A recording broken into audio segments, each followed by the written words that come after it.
way back when I was a wee little babby developing my ability to twiddle my thumbs, which would be essential to my gamer skills, Sony released the PlayStation. No, not that round little bitch that was released when I was hardcore into my Crash Bandicoot at the turn of the millennium. I'm talking the original boxy baby who I was committed to for 15 years.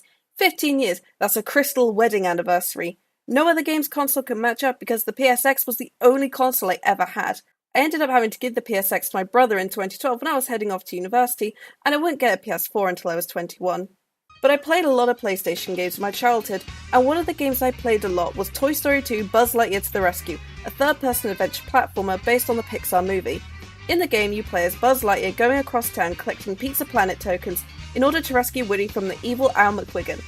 Well, he's only evil in the sense that he stole a toy from a child for a valuable collection, but hey, who hasn't done that? The game was developed by Traveller's Tales and got released on the PlayStation, Nintendo 64 and the Dreamcast in 1999, several weeks after the movie's theatrical release.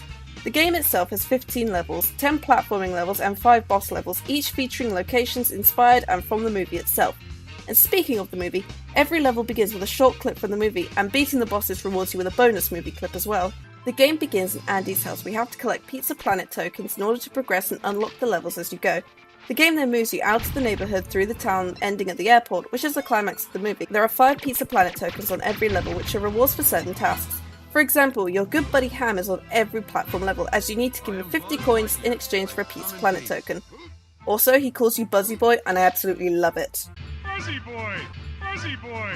Buzzy Boy! In addition to Ham, other characters that recur in the levels are Rex, who is offering advice so basic a 5-year-old can bypass it and still 100% the game, Slinky Dog, who's in some levels offering time trials, and Mr. Potato Head, who will turn up to give you a special power-up in exchange for one of his missing features. Other ways to get tokens include a time trial or race, a mini-boss battle, collecting 5 lost creatures and handing them back to their owner, and finding a random token that is hidden on the level.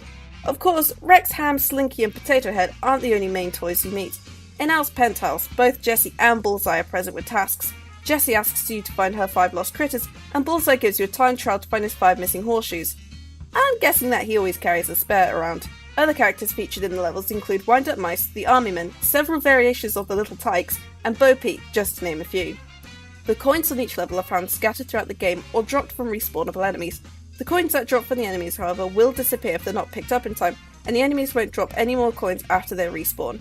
It's not a problem though, because there are always at least 50 standard coins scattered about to pick up. The power-ups from Miss Potato Head are also very beneficial because some are needed to get specific tokens.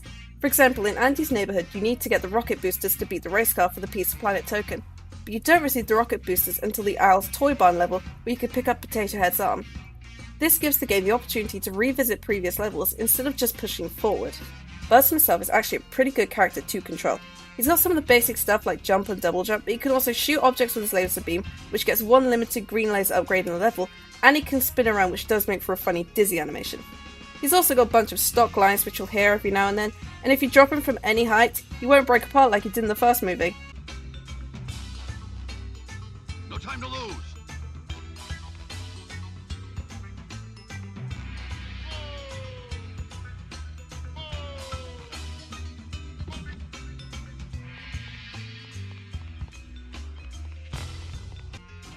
Toy Story 2 has many good parts for some of its faults.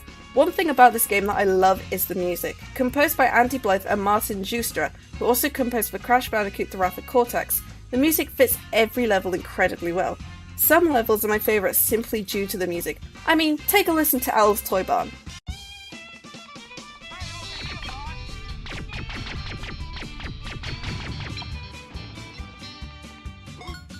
Listen to that, it's like a country hoedown complete with aliens abducting cows. My other favourite levels include Andy's neighbourhood for its funky music, great platforming, from using an inflatable ducky to get a Pizza Planet token, to scaling up a tree to fly a kite. Yes, that's right, a kite. Can't be too harmful, right? Okay, maybe kites are more dangerous than I thought.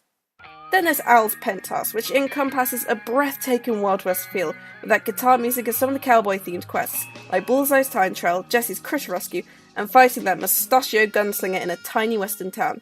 Yeah, sorry man, you brought a gun to a laser fight. And of course there's Al's Spaceland, a space arcade featuring those adorable little bastards that worship the claw, and the delusional Buzz Lightyear from the movie who is trying to run you over with a moon buggy. The bosses for each zone are also pretty good too. Bombs Away is a pretty simple level that was kind of fun to play with. Slime Time was a lot harder than I remember because I lost a life in that boss battle. The Mothership is a great one too because of its variety of fighting enemies that you won't see for the latter half of the game. Zurg is possibly the best boss fight in the game, because to beat him is basically spin to win, which applies to most bosses during the last third of the game, but what makes Zurg's fights good is the limited amount of space due to the elevator. The final boss fight pits you against the blacksmith, a mustachioed gunslinger from Al's penthouse, and Stinky Pete himself, who already fight at airport infiltration, so to fight him again 2 levels later feels like a good way to ring in the finale, especially given as you have to fight 3 bosses at once in order to properly save Woody and Jesse, and they're fairly decent bosses because they're all endgame ones.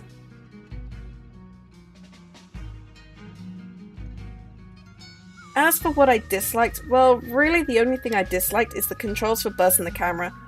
While you can give a warning for if you're too close to the edge, Buzz's controls are incredibly sensitive, and I was unable to use the analog sticks in the game to control Buzz's movement, so I had to use the D-pad, which was a little more difficult when it came to keeping Buzz's balance on railings.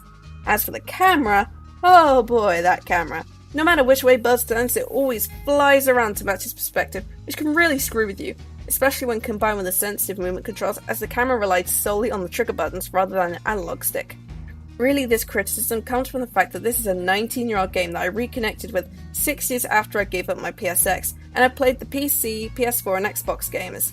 So it's a little jarring when you play games like Fallout 4 and Skyrim, which has very fluid camera and movement controls on analog sticks, and then go back to an older game where camera movement is done by pressing trigger buttons.